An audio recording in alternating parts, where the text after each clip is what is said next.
West Cork Beard Company make beard oil and beard balm for a strong, healthy, great-looking beard. Handmade from all natural ingredients in Clonakilty, West Cork. Check out their YouTube channel for beard care tips and advice, or catch them online at westcorkbeardcompany.ie. For Gooners everywhere, this is the ultimate football app for you. For match highlights, interviews, and the best Arsenal videos and podcasts. Download the free Gunners app now from the App Store and Google Play. Hello and welcome to another episode of the Same Old Arsenal Team Talk. We've had a few technical issues. We are going to be joined by Manny in a few minutes' time, but he is having some problems with his Sky broadband, which I'm sure he'll be ranting about when he comes back on. But I am delighted to say that I'm your host, Dan Potts, and I'm joined tonight by the wonderful Albert. Albert, how you doing, bro? Yeah, good, man. Finally glad to be on, mate. I appreciate the love away from YouTube world and obviously being on the channel. A big fan of the podcast. So, yeah, I'm glad to be on, man. Share some views, man. Man, it's an absolute pleasure to have you on. I've wanted to get you on for a while, man, because I love your channel and love what you do. And I'm sure people in the chat will appreciate your views as ever. Albert, it's been a real tough year, to be fair, mate. It's been a horrible 2020 for everybody, but it has been a real rough ride for yourself in particular. Obviously, you've had some rough news, and I just wanted to make sure that everything was kind of okay in the family. And I know that sounds a bit of a stupid question. Obviously, you lost your mum to COVID in April. And I just wanted to know how you guys were coping and how you guys were doing as a family, man. I appreciate the love, man. I've got to give a big shout out to the sort of Arsenal community. I've met some guys at Arsenal games. I've interacted with guys on Twitter and Instagram, for example. The love's been incredible. Match that with obviously trying to do my YouTube channel in between. But yeah, it's been a rough year, man. It's gonna but you know what, we're a strong family and we sort of stick together. You got to let that emotional side out as well as be strong. You need a mixture of both because it's a tough time, man. A lot of people struggling in terms of work and jobs, and I'm going through that as well. Uncertainty, shall I say? I appreciate the love.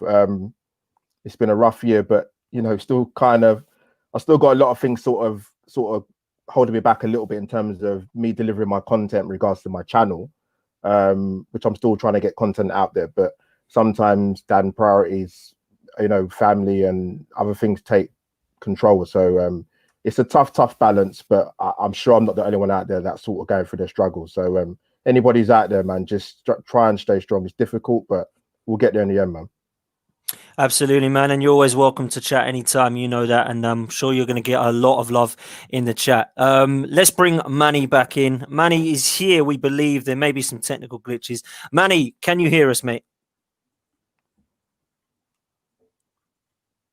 He's on mute. I'm going to take that as a no. I'm going to leave him to see if he can hear us. Manny, bro. Hey, I'm here. What's going on, people?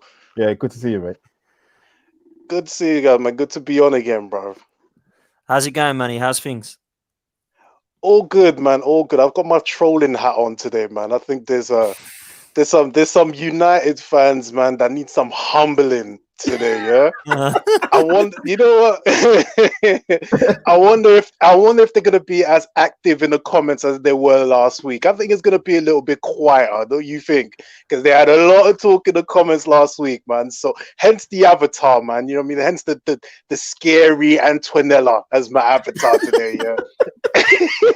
I must admit, man, I was hoping that weren't you on a bad weekend, Manny. Do you know what I mean? But yeah, I see that. No.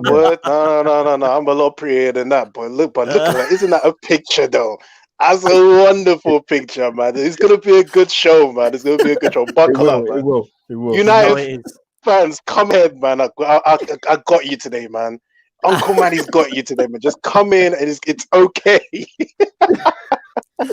you know what? We're all laughing, and one guy that is definitely laughing is Mr. Kevin Campbell. Super Kev's watching. Kev. Good evening to you, KC. Yes. Hey, Dan, all the best, Albert and Manny, big up. KC, I'm sure you're as happy as we were after beating Manchester United, and that is where we're going to start. We don't normally look back at games. We have to look back at this one. This was, for me, I'll start with you, Albert, because as far as I'm concerned, me and Manny were talking about it last week. We wanted to see solutions. We wanted to see something different. We wanted to see different players coming into the team. And I think Arteta kind of provided us with that. But what did you make of it in terms of seeing us against Leicester and then seeing us against Manchester United?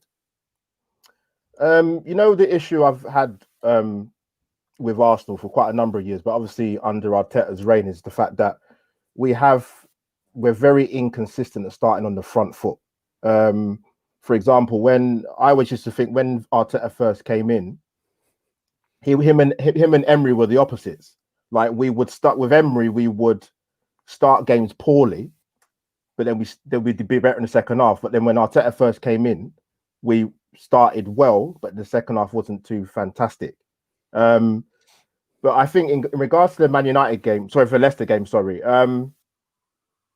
people said the first half was pretty decent. I mean, from what I saw, we was okay, Dan. Like, it wasn't nothing to write home about. Yes, we should have gone in at half time, at least 2 goals clear, but we didn't.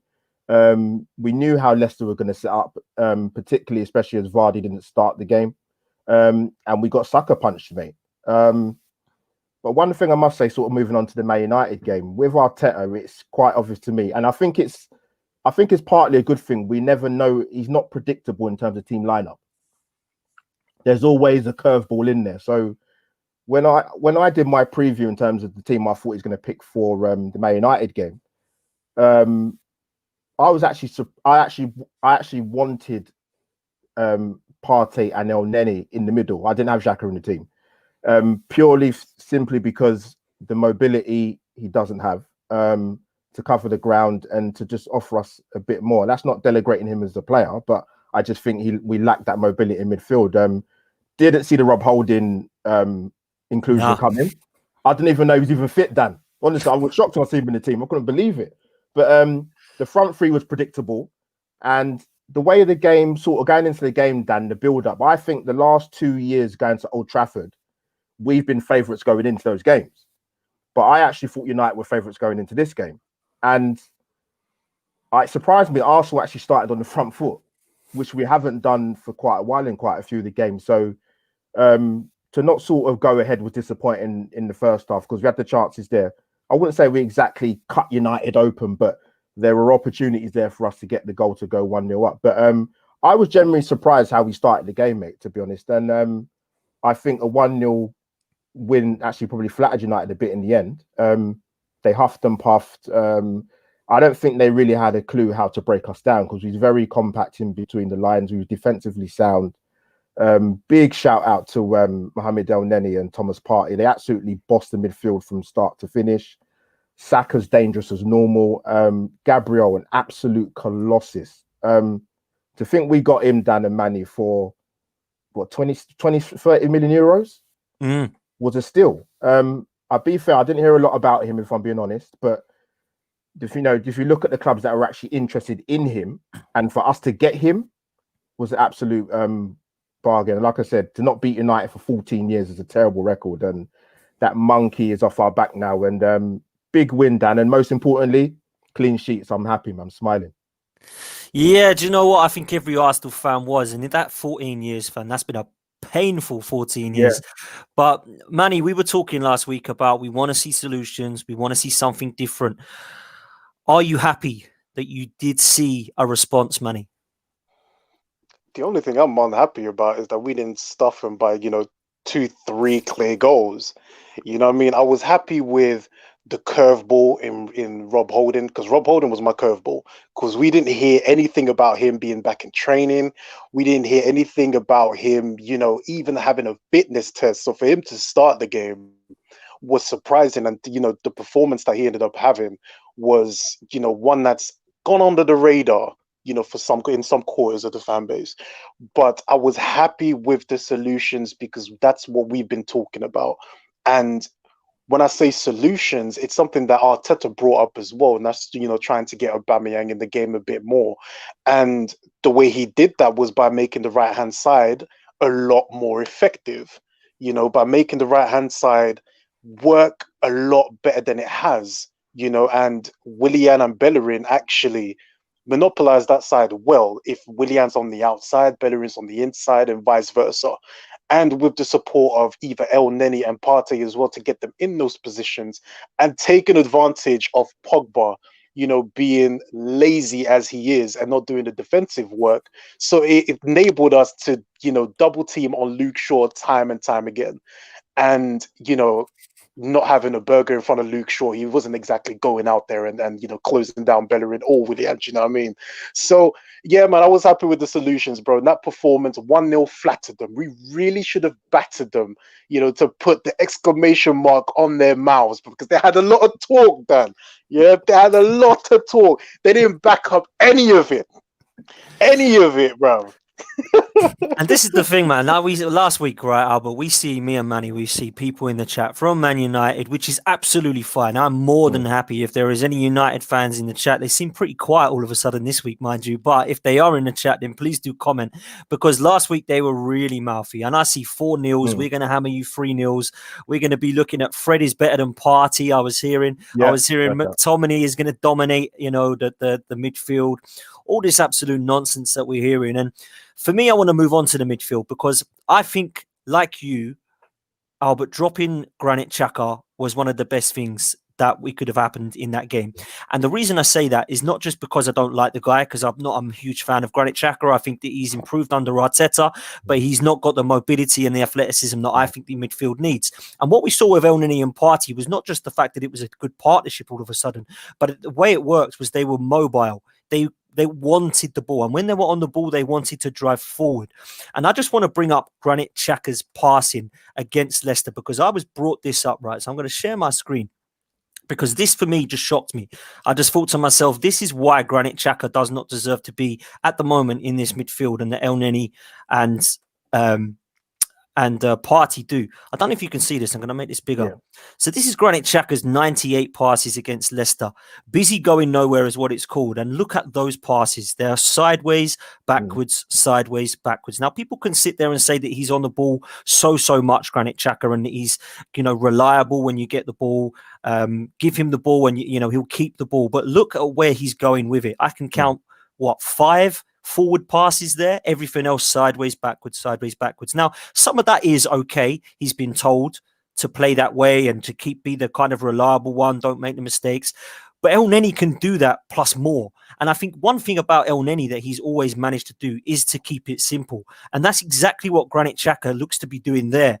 Getting nowhere quickly, or busy going nowhere, is just spot on for me there. And I think that we are now moved on from Granit Xhaka, and I think Arteta has proven that with the partnership with Elneny and Partey. Now, I'm not saying that is what we need to play every single game, because there is going to be games where that might not work against some of the opposition. But I think that straight away, that stat proves that if Elneny and Partey would have been in the team against Leicester, then perhaps our midfield would have kind of got something that I think it's lacked for a few weeks now. Obviously, without Dani Ceballos, who I thought was really poor against Leicester as well. We saw him being dropped out of the team, which I think surprised quite a few people that both were dropped, and we just completely revamped it with Elneny and Partey. But what I loved about this midfield against Manchester United was that it was disciplined, but it also somehow gave us the creativity that I believe that we have kind of half lacked. We have created chances, don't get me wrong, but I don't believe that they've come from Xhaka or Ceballos. It's normally been through the likes of Bukayo Saka or the likes of Aubameyang. So, or even Tierney to that point. So I think what I saw in that midfield was something that gave us something completely different. It was really tough for the Old Trafford boys to do anything about that midfield. We totally bossed it. I don't think that Fred being deep did anything for Man United's favours. And McTominay, who I thought was going to be deep, was pretty poor, which led to Pogba being pretty much, and Bruno Fernandes being pretty much invisible. So I take my hat off to Mo Elneny and Thomas Partey in that situation.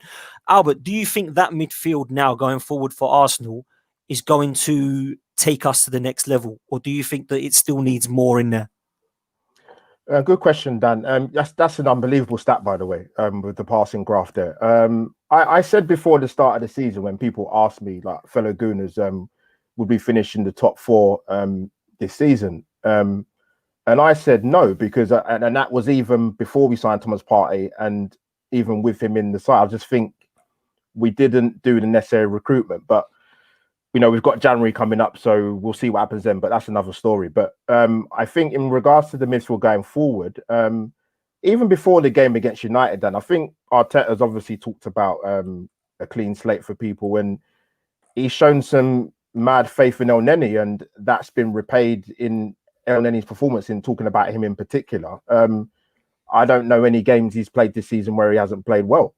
I think he's played, and the thing I think, you know what it is with El Neni, Dan and Manny. It'd be interesting to know what you guys think, but I don't really think I've seen enough of El Neni as a player to know how good he is or how good he isn't, because he more or less spent the last 2 years on exile playing in Turkey. I think it was for Besiktas, was it? So he's very forward. He's very forward thinking. He always looks to be progressive. He always looks to play the ball forward, which is, I didn't know he had that in his game, if I'm being honest with you. Maybe that's me being naive and not knowing how he plays. No. I think it's a fair comment. Yeah. Yeah. So I think going forward, Dan, like I said, the mobility thing for me is a huge factor, and that can't be overlooked. But I think going forward, it's difficult with Arteta because you don't know who he's going to pick week in, week out. But I think with the nucleus and the balance of the team, Dan, I think he's going to pick probably about 6 or 7 players that will probably play week in, week out. But about 4 or 5 players, you're not too sure. But going forward, nothing personal against Granit Xhaka. I'm not his biggest fan personally, but I just think El Neni gives a bit more, and that partnership with Partey it worked beautifully against Manchester United. And I hope going forward, we see it more. I still think we're a tiny bit short for top 4, mate, if I'm being honest. I think that's a fair assessment, mate, and I'm going to totally agree with you. I still think there's a lot of work to do. Manny, I'm going to let you comment on this one. You have made it quite clear over the years that I've spoken to you that Mo El Neni is not you're not his biggest fan. Let's put it that way. However, what was so different about El Neni and Partey in this Arsenal side, mate? Man, Dan, you got me twisted, man. I'm not a fan of Arsenal players, bro. Like, you know this. There's not a lot of Arsenal players at the minute that I look to and I go, yeah, I'm a fan of them. Because I've seen a lot of them and I've, read them and I've seen them for who they are. Now, El Neni in that performance against United, let's not, beat around the bush here. United made it easy for us. United made it easy for us because, like United fans in the comments last week, they disrespected every facet of Arsenal. Whereas other teams respected what we were bringing to the table. While, the Sheffield United, the Leicesters, the West Hams, the Liverpools and Cities, they prepared for us. United thought them and that donkey manager of theirs thought that playing a diamond would help stem the flow of how we play football. We tried to create overloads in the wing, so he thinks, playing the diamond and playing narrow is the way to go forward, which tells you exactly their thinking here.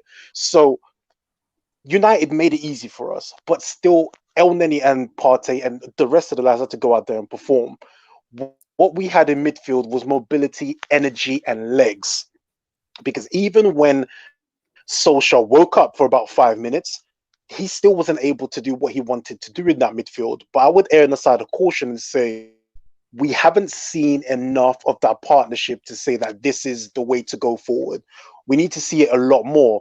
And I fear against, a team like Villa that are going to sit in a low block, it's going to be a case of horses for courses. So you may see, Ceballos and you may see Xhaka come back in because the game is going to need just that. It won't need as much legs and as much energy as the United game needed, So we need to see Partey and Oneni a lot more before saying, yep, that's the midfield too. But I'll say this as well, right? And going forward, right, damn, I forgot what I was going to say. It's gone out of my head completely. Come back to me, Dad. It's gone out of my head completely, man. Come back to me, bro. Do you know what, Manny? The only thing I was going to say that I believe that you haven't touched on that I wanted to was if there is any doubt in anyone's mind whether or not you wanted to class El Neni as your man of the match, go and look at the clip of him in the 91st minute and tell me that is not what you want to see in our midfield. He was chasing everybody down. He chased Shaw and Lindelof down. This is what I wanted to get. You there, mate? Oh, Manny's internet is going to go again, isn't it? Can you guys hear me? Yeah, go on, mate. You're back. Yeah, can you guys hear me? Yeah, go on, mate. You can hear me, yeah? No, I was going to say that over the years, we've got a lot of stat padders, right? We've got players that look good on stats, right? We have a lot of them. And over the years, El Neni was one of them. When you watch Arsenal Football Club, when you watch these players, you watch two things. You either watch the game or you watch the stats. And one of the two will tell you something completely different. So the pass map that you've seen from Xhaka, if somebody had not seen the match, they'll tell you, what, Xhaka had a good game. Look at, he completed this many passes. Then you look at, his performance and you're like, well, he didn't really go anywhere. And El Neni was the same thing before that performance, against United. He did something that was different. He brought that ball forward and he drove it forward. Over the years, we've had a lot of players that look magnificent on stats, and that is the problem that we've had for a very long time, and we need to move away from that. So the energy, the legs, the mobility is what we're going to need going forward. I just don't firmly believe that it's going to be El Neni that's going to bring it to the side. I think you make a great point, and I want to talk quickly before we move on to start to talk about the Villa game about Thomas Partey, because for me, Thomas Partey, Albert, has been an amazing signing, and I think he will probably go down as one of the best signings that we've had in midfield of the Emirates era. And I said this the other week, and Manny rightly said, well, Manny, he's hardly kicked a ball yet. But when you know, when you're good enough, you're good enough. The experience the guy's got, he's lifted the dressing room, he's lifted the team. For me, he's made our midfield into a transformation. And I think that he's always looking to be dominant on the ball. And what I loved most about that the other day was he lost the ball and he went back and he got it back. Every time he did make a mistake, which all players do, he'd make up for it. And he's a beast in midfield. He's got the power and presence that I think we've lacked since Gilberto or Patrick Vieira. And I do believe that signing will be so important for us moving forward.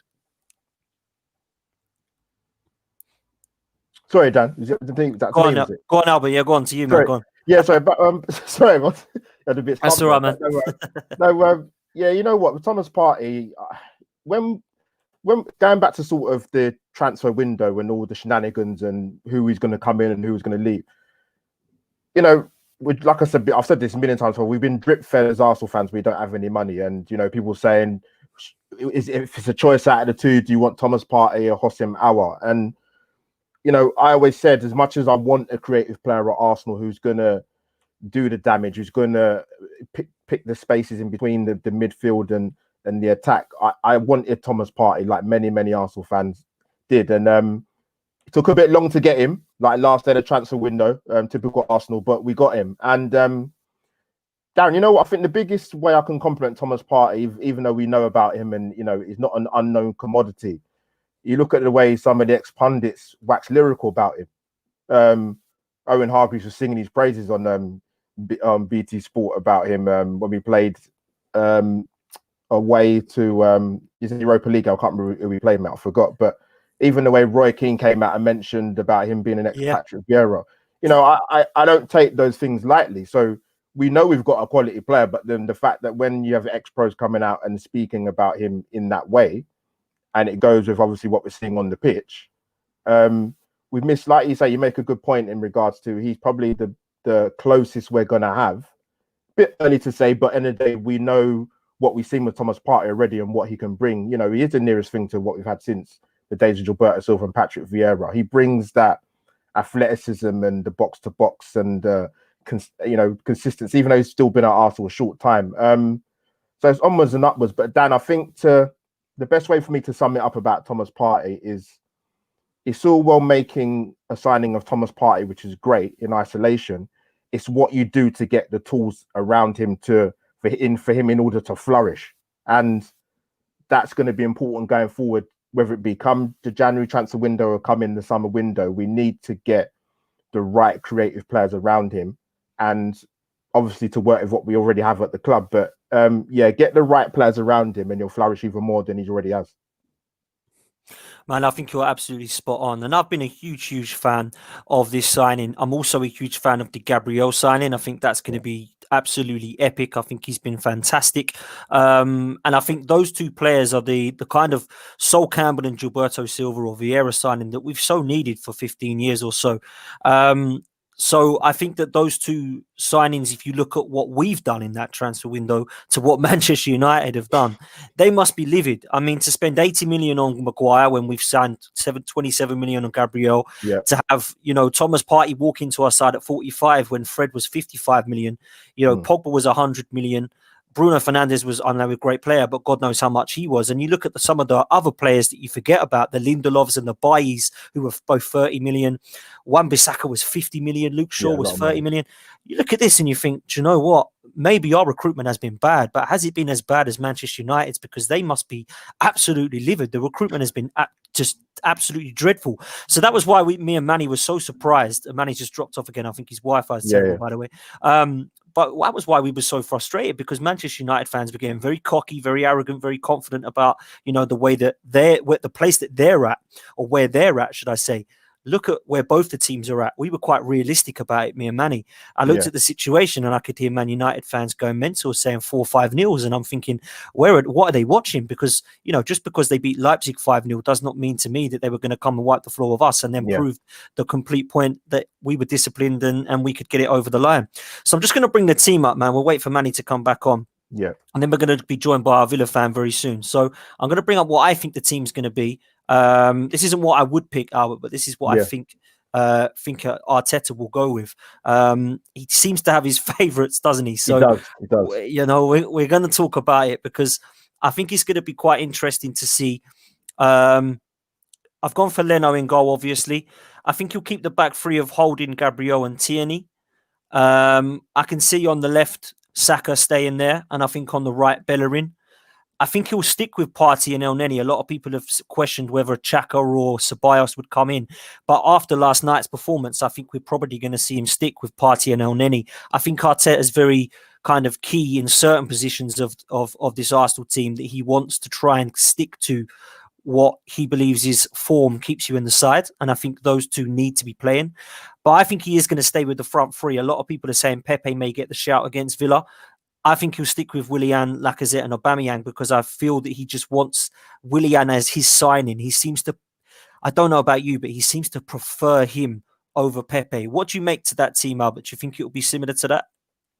No, Dan, you know what? You took the words out of my mouth. I actually think that will be the team. I think the only one I would possibly put in there is Pepe, but on the same token, I don't think he will, and I'll tell you why he won't. I think I saw Arteta's press conference. I think it's after the game yesterday, and he meant, or was it today? But he mentioned about Pepe, and he talked about consistency.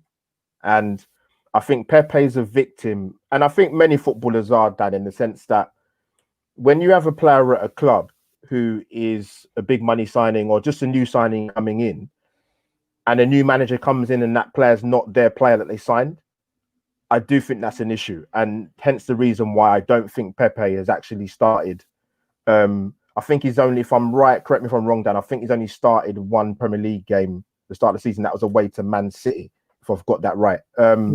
So I think that team is I think that's a good shout, actually. But it wouldn't surprise me if Granit Xhaka does come in. Just got a funny feeling about it. But you know what, man? I have not guessed one team right on this show, and I've been 7, 8 games in. There's always a curveball. Rob Holding was one of them against Manchester United. There's always a curveball.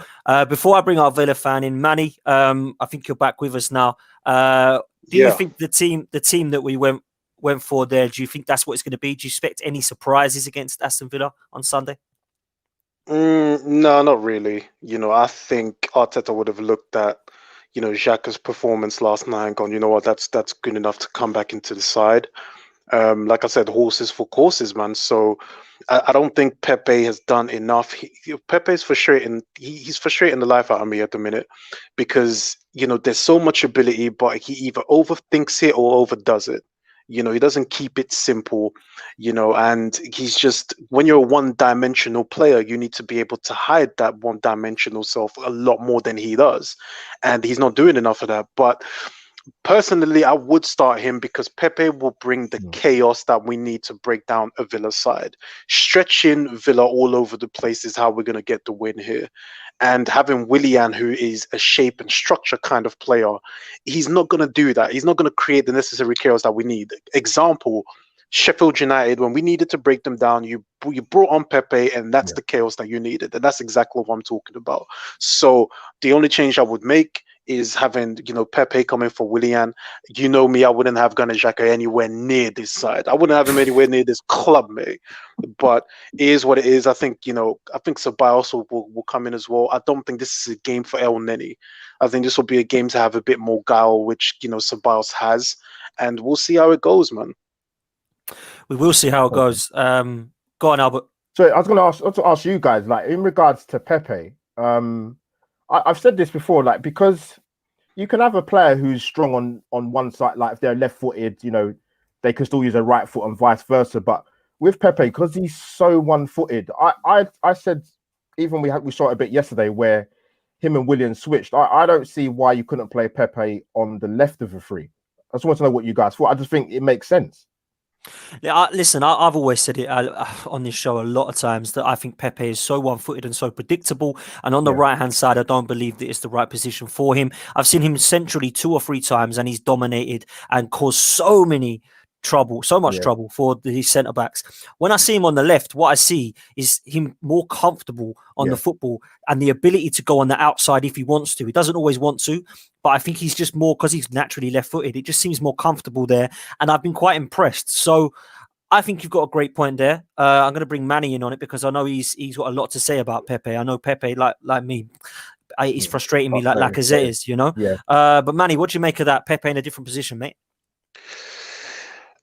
If you put him on the left-hand side, then that means you have to put Aubameyang through the middle.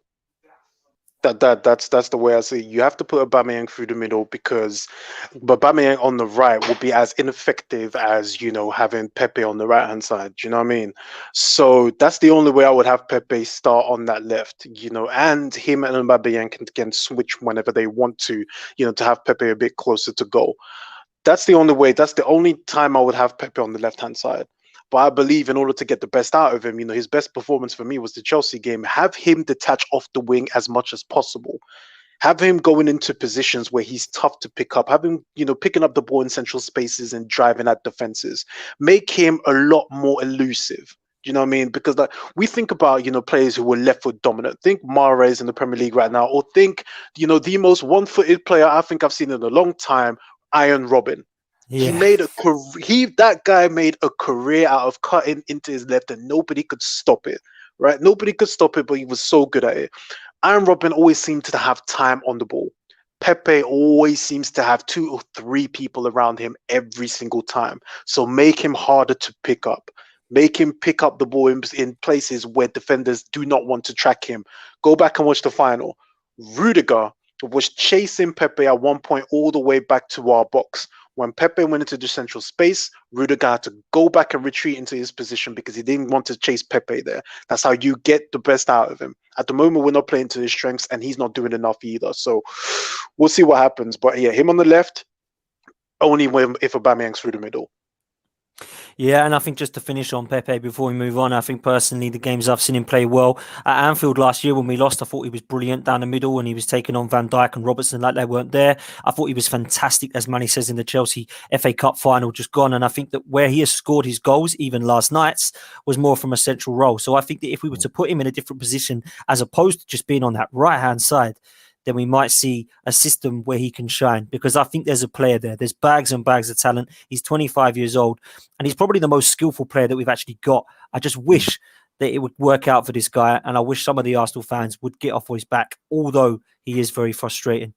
Moving on, it's an absolute pleasure to welcome our Aston Villa fan for this evening, Chris from Villa Together. Chris, how you doing, bro? Yeah, good, mate. About yourself? I'm very good, thanks, mate. I'm very, very good. I'm looking forward to the weekend's game. It seems that games are coming thick and fast. But let's start with Aston Villa. How have things been for you? I'm not going to lie, man. I had you down as being relegation, sort of struggling another season. But at the moment, I have to say, your midfield looks transformed and you're playing very well in certain games, mate. Yeah, I think when you look at it when you break it down, this season, we've had 2 bad halves of football, which was the second half against Leeds, where they scored 3 against us. And then the first half against Southampton, where they scored 3 against us. Apart from that, we've been brilliant, in all fairness. We won 4 in a row. Obviously, great results against Leicester and Liverpool. And it was one of them, I think, like we've spoken about it a number of times. Spoken about it when you look at your fixtures, don't you? And you always look and you try and say, okay, we'll win that one. We might get a point there, stuff like that. And I genuinely looked at those fixtures when they came out at the start of the season. And I looked at Sheffield United. We had first game. And we've struggled against Sheffield United for a number of years, to be fair. Obviously, in the Championship, we didn't really do anything special against them then. So I wasn't sure about that. Fulham, our record against them at Craven Cottage isn't great. So I wasn't sure about that. And in the games after that, obviously, you look at Liverpool and Leicester, you're thinking, well, we definitely won't get anything against them. So to win those four has been brilliant. And we have continued our good form from the back end of last season. Obviously, back end of last season, we needed to get 8 points from our last 4 games to stay up, which we did. Included wins against yourselves and against Crystal Palace, points against West Ham and Everton. And we certainly had a bit more of a kind of building from the back, tougher to break down approach. And we brought that into this season. I think in the Leeds game and the Southampton game, a bit of our old naivety kind of slipped into the team, whether it was a case of that they kind of thought, well, do you know what? We've won 4 games. We've beaten Leicester, we've beaten Liverpool. They almost like as if they felt like they could beat anybody. And it's kind of, okay, in theory, it's a good mentality to have. But you know that in the Premier League, if you try and go toe-to-toe with some teams, they will tear you apart. And Leeds did that. I think the Southampton game, when you look at it, certainly statistically, when you look at it, they had 4 shots on target in that game. They scored 4 goals. And obviously, you look at the goals, two brilliant free kicks. Danny Ings, brilliant goal as well. So possibly slightly unlucky, but you know what it's like in this league. You give teams chances, and we gave James Ward-Prowse two decent opportunities from free kicks, and they took them. But I think overall, no complaints really. I think say the most kind of optimistic Villa fan might have said, okay, we'll get wins against Sheffield United, and we'll get wins against Fulham, lose against Liverpool and Leicester, and then beat Leeds, beat Southampton, and that would have been the most optimistic Villa fan at the start of the season, and that's the position we'd be in now points wise. So I don't think there's any complaints really. We just got to make sure that we don't kind of go on a bad run now and let these bad mistakes slip in. Yeah, absolutely, man. I think it's been a strange old season. I did not see this season coming. Anyone can beat anybody. We know that. But there's been some really strange games. And obviously the Aston Villa-Liverpool one was one of them. Albert, I'm going to bring you in about Aston Villa because I go into this game confident because we're at home and I think that on paper we should beat Aston Villa. But where are the danger men? Jack Grealish is clearly one of them. But is he the only one that you'd be worried about, or is there some more that you think we have to be careful of? Yeah, I mean, in regards to the game, I think Villa haven't beaten us away for about 6 years. I think it is the days of Christian Benteke scoring a brace at the Emirates. But our record generally is pretty good at home to Villa. They've beaten us like 3 times in the last 10 years or so. But you know what? It's funny because sometimes in football it's timing. If this fixture had come up before Villa lost their last 2 games, I'd be a bit more cautious because they're flying high. The confidence is there, 12 points out of 12. But, they're coming into the game with 2 losses, conceding quite a few goals. But obviously, Grealish is going to be the obvious danger man. Sometimes you know who the key players are, but it's how you stop them. Jack Grealish is going to be difficult.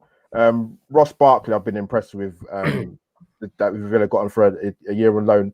Villa together. The guy you got at the back is a really good defender. Is it Konza or Konta? Yeah, really good. Yeah. Really good. So I think the other danger man, I would probably say, depending. I don't know how Ollie Watkins. He's obviously got a hat trick against Liverpool, which is fantastic for his confidence and a player coming up from the Championship into the Premier League. Can he cut it? So I think the other danger man I would probably say is probably Ross Barkley, to be honest with you. Depending on, I don't know how well he's played since after the first 4 games. I know I'm sure my fellow gentleman there, the Villa fan, can tell me, but I don't know if they're going to be cautious, Villa. Dan, because they've got I don't know. when I looked at Villa like before the start of the season, in terms of, I thought they had a very, very good transfer window. A very good transfer window. They addressed the areas in terms of they got a goalkeeper and who we know very well, Dan. still a topic of debate at Arsenal, even still. But that's a whole nother show, man. And then you got obviously bought Ollie Watkins and you got Ross Barkley on loan. So you sort of addressed like they addressed the spine of the team. So it's going to be a difficult game on Sunday. So yeah, prediction wise, if it's really pushing me on it, I'm going to go. Knowing that I've got a bit of issues still creating chances, it's going to be tight. I would say we might sneak it 2-1, mate. I think that's a fair assessment, to be fair. Manny, I'm going to come to you on this one because I wanted to time how long it would take for somebody in the comments to talk about the Aston Villa keeper, and Albert beat me to it. So, Manny, it's going to be Leno versus Martinez. If Leno has a shocker, we're going to see Arsenal fans go into meltdown yet again and start saying that we sold the wrong goalkeeper. So do we just need to put this one to bed now and move on? A couple of weeks ago, you decided to have a bit of a rant about Arsenal fans still going on about it. Yes, they've got a great keeper, Aston Villa. Yes, he's probably going to have a great game against us, but he's not our player. So let's just move on from that one, yeah? Man, please. Lucas Fabianski used to have great games against us when you come back to the Emirates, man. The goalkeepers, period, have great games when they come to the Emirates. It's nothing new, you know. So anybody who's making it Leno versus Martinez as opposed to Arsenal versus Aston Villa needs to slap themselves, because it's not about that. It's not about individuals. It's about going out there and putting the performance. I stopped caring about, you know, Emi Martinez when he was holding up the Aston Villa shirt, because it's done. He had accomplished what he wanted to do, and that was to win a trophy with the club that he's been with for the majority of his career, right? So he had done just that. So you let him go with, you know, a bit of happiness in your heart, because he fulfilled what he wanted to do. Do you know what I mean? And he meant that. So for me, it's Villa versus Arsenal. It's not Leno versus Martinez. Stop making it about, you know, a player that has nothing to do with Arsenal Football Club anymore. Let that go, Arsenal fans. Let it go, right? Let it go like Elsa, man. Let it go. And Manny, what do you think about the game? It's going to be a difficult one, obviously, bro. Some danger men we've talked about, Barkley, Grealish, Watkins. What do you make of it, and how do we take 3 points, man? Well, they're going to be more resolute defensively than those 3 donkeys in a zebra outfit that you can see in my picture right there, bruv. They're going to be a lot more. I'm sorry, but I'm picking at United because they really rattled me last week. You know what I mean? And watching Demba Ba have the freedom of Istanbul was just a sight to see. But it was great stuff. But no, I think Villa will be more resolute. I think they would have looked at, you know, how Leicester performed, and they would have been like, you know what, these guys will shoot themselves out. They will create as many chances as they're going to create in that first half. We will have an opportunity here to just stay in the game. I think that's going to be the game plan. I think, you know, Leicester was the blueprint, you know, for how bad we've been creatively. So it's going to be a tough one. I don't believe it's going to be a 2-1 though, man. I think it's going to be a weird 3-2, just like last season. Do you know what I mean? Nobody's expecting a shootout, but I believe it's going to be a shootout, mate. And we need to score early if we want to get anything out of that game, man, to get Villa to come out of their shape. You know what I mean? So I'm going for 3-2 for the boys, but it's going to be a tough one, man. It really is. Yeah, I totally agree, and I think it's going to be a very tough game. I actually think it's going to be a very tight game. I'm not so sure there's going to be as many goals as a 2-1 or a 3-2 either. Chris, I've got to bring you in though, man, because we've touched on Martinez, we've touched on some Arsenal players, we touched on some Villa players. Let's start with your team news, because I have no idea what sort of team it's going to be at the weekend. What do you think the Aston Villa team, is going to be on Sunday, mate? It will be. I don't think there's going to be any changes, but I'm pretty sure it's going to be Martinez in goal, then back 4, Matty Cash right back, Konza and Mings centre halves, Matt Target left back, midfield 3. It will be Douglas Luiz, John McGinn, Ross Barkley, Trezeguet on the right, Grealish on the left, and Ollie Watkins through the middle. The only possible change could be bringing in Conor Hourihane for one of the midfielders, but I just can't see it happening. Hourihane's he's a great dead ball specialist and he's got a great left foot on him, but games tend to pass him by. And I think, especially now you guys have got Thomas Partey, so you've got in midfield, you've got more legs than what you may have had previously. It's just not the right game for him, I don't think. So I'm pretty sure that 11 is going to be what we'll line up with. Fair enough. And then looking at the Arsenal team, I mean, we have got some players that I'm sure can cause you some problems. Aubameyang, everybody talks about on here. I always ask them sort of, if you could have a player, who would it be? And everyone says Aubameyang. Usually, who are the danger men as far as Aston Villa are concerned on Sunday from an Arsenal point of view, mate? Do you know what? I'm a big fan of Willian. I don't know what your thoughts are on him in terms of how he is, how he's been this season for you guys. But I just think he's one of them. He's every time he's played against us for Chelsea, he's been one of the best players on the pitch. And he's a bit of a dead ball specialist as well, isn't he? So that extra element, I always think he's just got that extra bit of class to his game. Obviously, Aubameyang. Trying to think. I mean, usually our left-hand side gets exposed because we play with high wide fullbacks. So the idea really is the fullbacks bomb on. They get high, they get wide. They're our width. Jack Grealish is on the left, and the idea is if our fullbacks are wide, Grealish can come inside. Whoever's on the right-hand side can come inside. And they almost act as either three strikers or two number 10s and a striker. But what you find is that when Matty Cash gets forward, Trezeguet will cover him and he will come back with him. And when the team overloads us with a fullback and a winger, Trezeguet will come back. On the other side, you've got Jack Grealish who covers. Now, Jack Grealish does get back, but I think because he's an attacking player, he gets himself into position, but he doesn't necessarily make the tackle. He doesn't make the tackle, make the block, make the interception.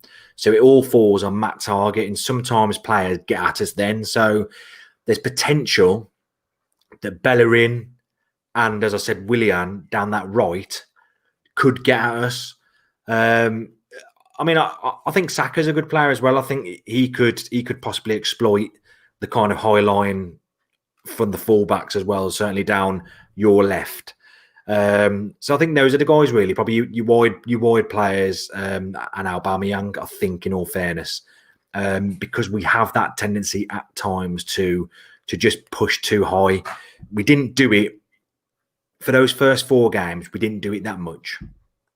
The last 2 games, for some reason, it's whether they think, do you know what, we can get at these teams, we can get at them. If you let us play, we can get at them. And it seems like they've just thought, yeah, we'll get at them. And we've just been bombing on and bombing on and bombing on. And it hasn't worked. Whereas from the back end of last season, like when we got the 3 points against you guys and against Crystal Palace, we were very pragmatic at the back. And then it was building from the back and doing well. So we need to kind of get back to that approach, in all fairness, to just try and be hard to beat first and foremost, and then get the ball forward. Because I think with Barkley, with Grealish, these guys have they've got the tools in their locker to kind of create something out of nothing. Yeah, it makes a good point. Manny, I've got to bring you in on this though, man, because we talk about Willian, we talk about Bellerin on the right-hand side, and Chris has kind of exposed the Villa weaknesses. Our right-hand side, I just do not feel confident in still. And I know that you was talking about it in Old Trafford, saying it was a lot better, Manny. But I've got to bring you in, man. Does that fill you with confidence? Because I kind of wish that Villa had a worse right side, because our left side is so much stronger, in my opinion. What do you make of that comment, Manny? Man, we've got to move away from being a left side dominant, side. You know what I mean? Because we get figured out easily, hence why I don't want Xhaka in this game, because he's going to pass that ball in one direction and one direction only, and that's down that left-hand side. Do you know what I mean? So, and it's easy to plug those gaps up there. So our right hand side has to be a lot more fluid, and with having Partey in the side, you have a midfielder who's able to support and bring out that right hand side a lot more. Listen, if we want to be a bit more dangerous, we cannot rely on the left hand side, over and over and over again. Do you know what I mean? And being able to get things down the right means that Aubameyang becomes a lot more elusive. Well, then again, Wan-Bissaka is not the best footballer, so it just makes him a lot more elusive, and it makes him, be a bit more involved in the game. Do you know what I mean? So whether we like it or not, we need that right hand side to be solid. So wherever happens, however we attack, make sure that it's effective and it gets Villa pulled in all different directions, because that's how we get this game done. Do you know what I mean? I totally agree with you, and I'm fed up of people saying that Arsenal was so lopsided, because we've seen this for years. We've actually gone through an unbeaten season with a very, very strong left-hand side, but our right-hand side was just as strong in certain games as well. Albert, let me bring you in on this one, because I think that the way that we've got to try to start killing off teams is to obviously take our chances, and that is something that has let us down, not just against Leicester, but also against Manchester United, because as you said, rightly so, we could have been 2 or 3-0 up in the first half. We need to start, or stop, should I say, with these excuses of, but we should be 4-0, but it should be 5. Yeah, it should be, but it's not. Our front three are to blame, are they not, Albert? You know what it is, Dan? I think Manny touched on it actually a little bit, in terms of, I said it on my channel, like, we've become a bit too one-dimensional. I don't understand. We can, if you want to try and exploit teams with the fullback area, it can't just be down. It can't be one-sided. And I think the issue you've got is, it's not, I wouldn't say I'm digging Arteta out. I just think, from what I've seen of his time at Arsenal, probably particularly coming into this new season, that I would like to see sections like a bit more combination play in the team, and also as well a bit more, I would definitely say, more of a settled front three. One week it's Eddie Nketiah, one week it's Lacazette, one week Pepe comes in 15-20 minutes, the other week it's Willian. I'd like to see a more settled front three. We knew the issue coming into the start of the season is that, the same old buzzword with us as Arsenal fans is creativity. But having said that, we have had chances. You earmarked the game against Leicester, where we've had chances to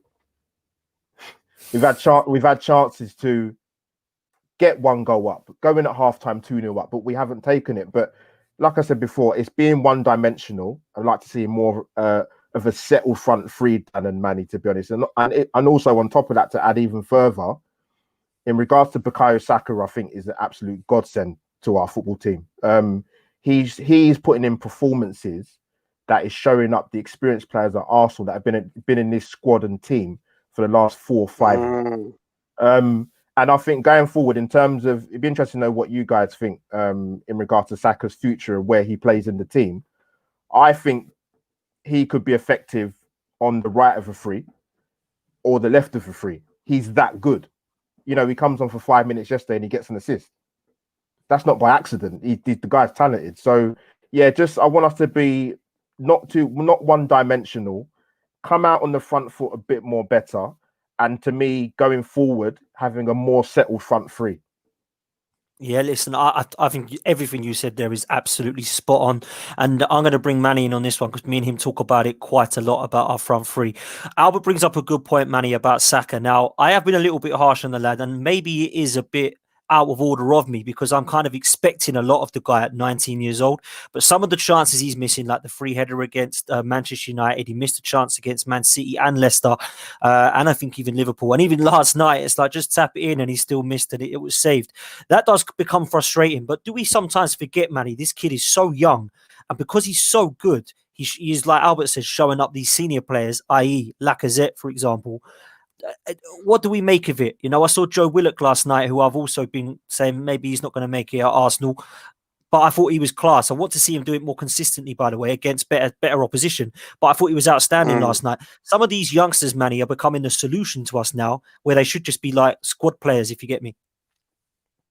Well, it's not that hard to outperform some of these senior players, because some of these senior players don't have a set Dan. They don't have a set. You know what I mean? They just expect to turn up, and it's just gonna happen. A lot of our front three, a lot of the men that Saka is looking to are not doing enough in order to score the goals and to get in positions to score those goals.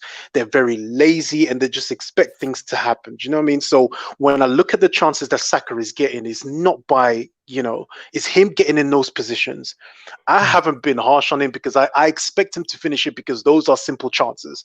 Those are chances that you finish whether you're an 18, 17-year-old. Do you know what I mean? Because he's getting in those positions. So I expect more because he's been in positions like that before. I remember his goal against Bournemouth in the FA Cup. Yeah, right? class. So if you can score that goal, you can bury that header against United.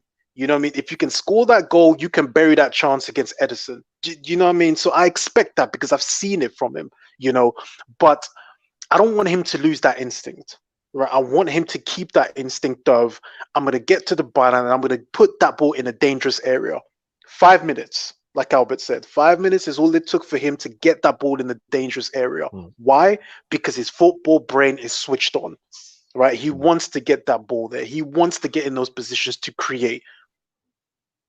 That's what he was doing. He didn't get 11 assists for no reason. Yeah. He didn't get 11 assists by, getting to the byline and just cutting it back. You know what I mean? He was doing it by playing on instinct and by doing what he wants to do on that football. So on the right of a free, on the left of a free, that boy needs to be in the team because he's doing what we want our front three to be doing.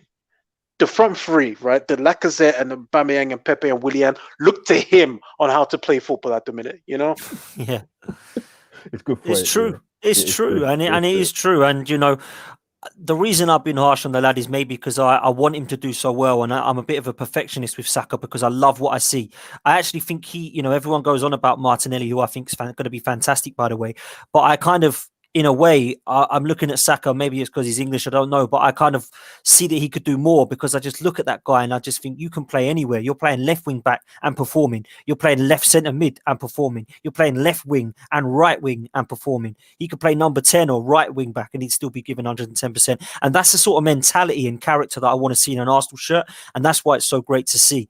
Chris, I've got to bring you in on this because listen, I love young English players coming through. I know that you're now starting to get a couple in Mings and Grealish in England shirts as well. But there's something about the character in these lads that we always love in football. And I think you've definitely got one in Jack Grealish there because he just pulls the strings. So I want to finish kind of off by talking a bit about Jack Grealish. Is he going to stay at Villa long term? And does that I suppose it depends on where you finish in the league this year. And how good can he be? Because he's still fairly young. Do you know what? People are obviously starting to stand up and realise how good he is. And he hasn't really changed much from when he burst on the scene when he was 17. When he came into the squad, it was the 14-15 season under Tim Sherwood. He's the same player, but he's bigger. He's worked hard in the gym. He's strong. I know he gets fouled a lot, but in terms of his upper body strength, he's quite good at knocking players off him and stuff like that. He just seems to get better and better each week. He knows what he's good at, and he does it. I'd love to say he's going to stay long term. Obviously, he's been with us for a while, and there has been opportunities for him to go. It was only a couple of years ago when, not because he wanted to, but out of necessity, he looked like it was going to go to Spurs. Yeah.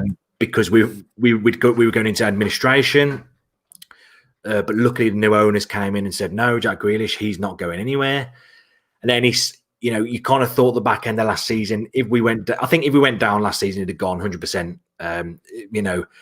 I think more teams would have been willing to go for him then because they would have got him for a more reasonable price. I think when you look at Jack Grealish, I think in the market for a player that you'd be looking at, which I think he's better as a number 8 or a number 10, but obviously he's very good coming from the left as well.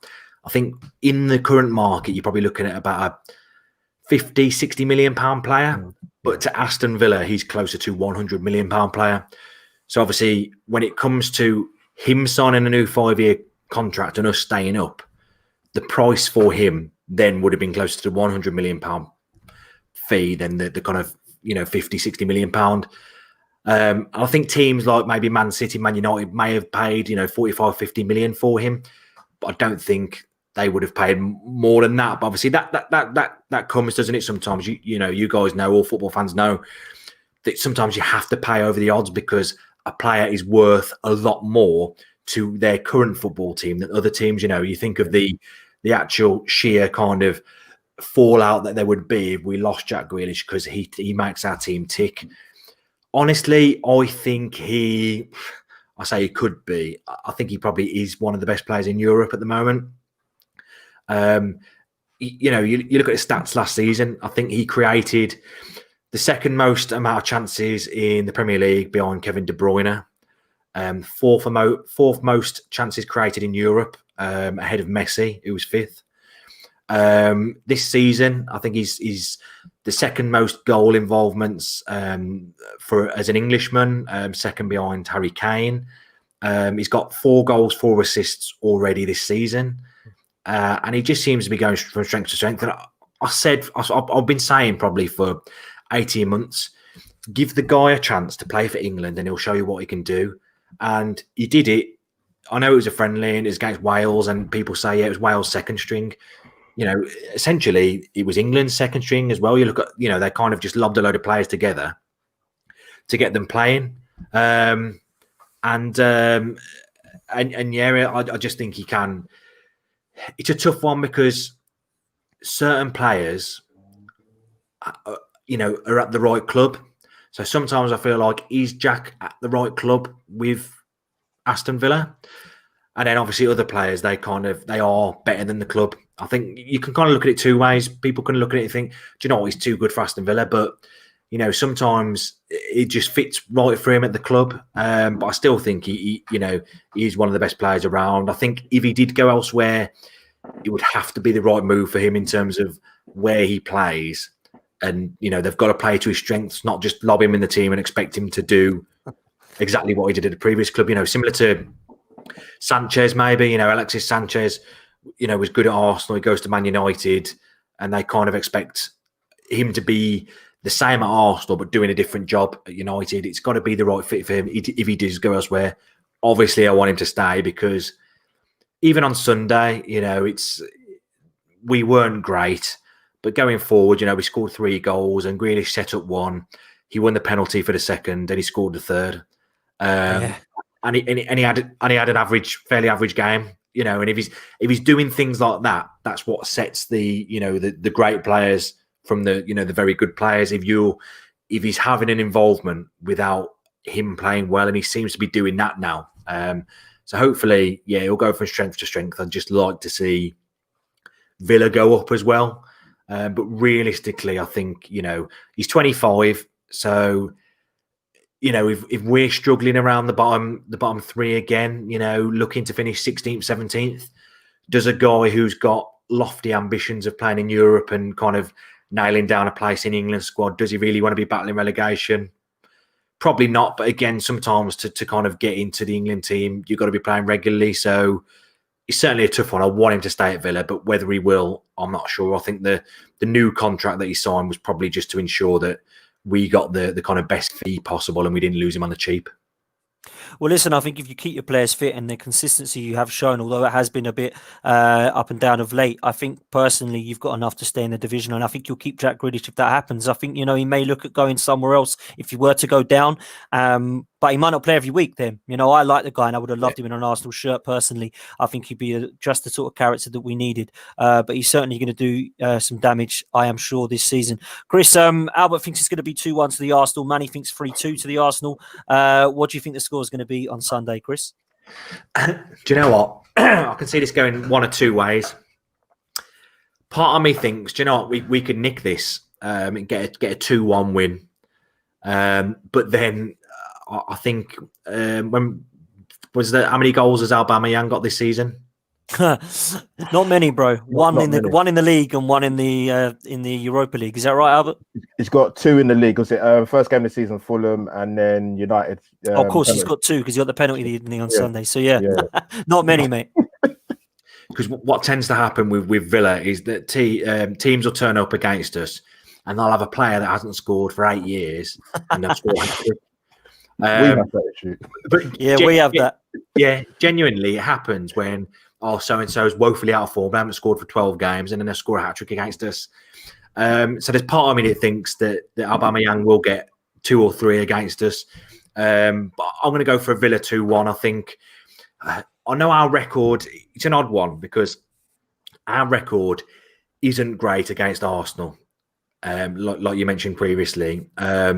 But we've got much worse records against the likes of Man United, who I think we've beaten once, in the last 20 years or something in the Premier League. So, our record there is terrible. Our record against Man City in the last however many years is poor. So, in terms of the traditional top 6 sides, Arsenal are a team that our record is slightly better, and we had some decent wins against Arsenal, but that was obviously before, the few years before we kind of started plummeting down.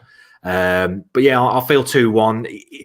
The thing is, Arsenal have changed, haven't they, under Arteta? And I think Arsenal are still a work in progress.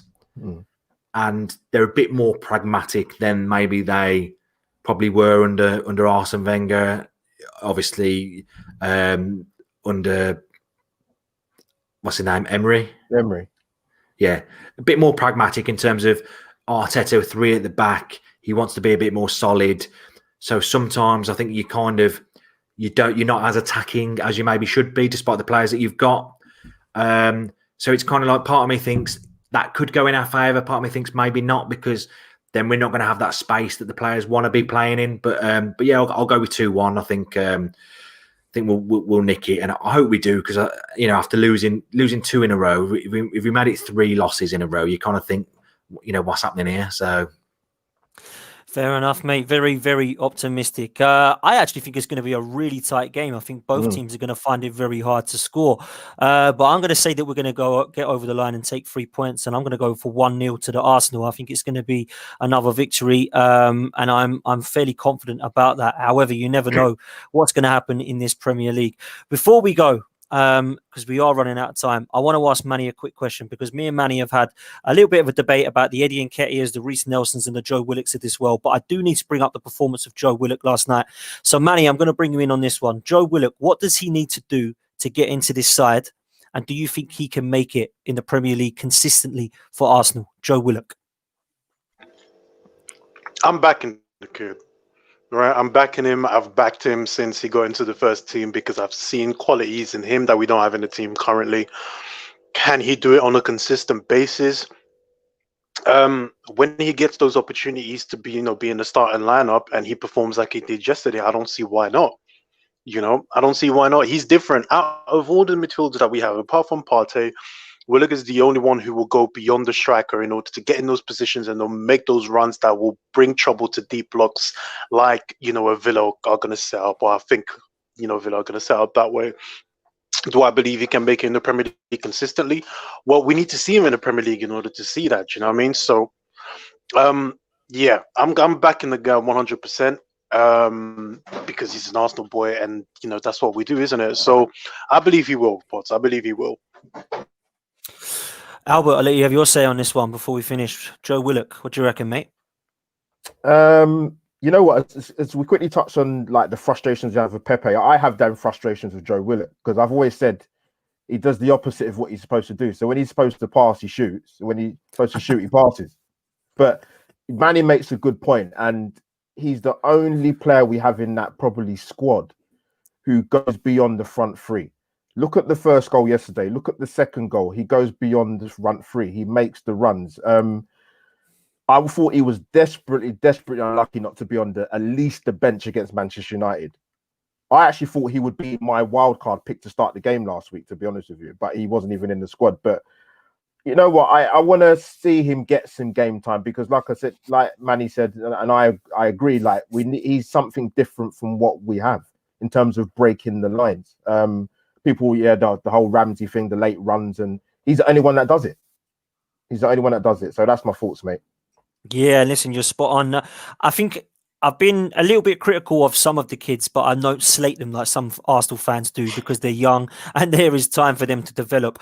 The thing with Joe Willock is he's done it against Dundalk and Mould. I want to see him do it against Everton and Wolves, and I want to see him push forward and do it against Liverpool and Manchester United and show some consistency. You're right, though, Albert, when you say you're frustrated, because last night he does the wrong thing and then straight away he learns from it and then gets it and puts it in. So I want to see some form from Joe Willock be consistent. And you're right, he should have been on the bench against United. Arteta's got to start rewarding the kids when they do play well. I understand if they're becoming frustrating and it's not working out for them.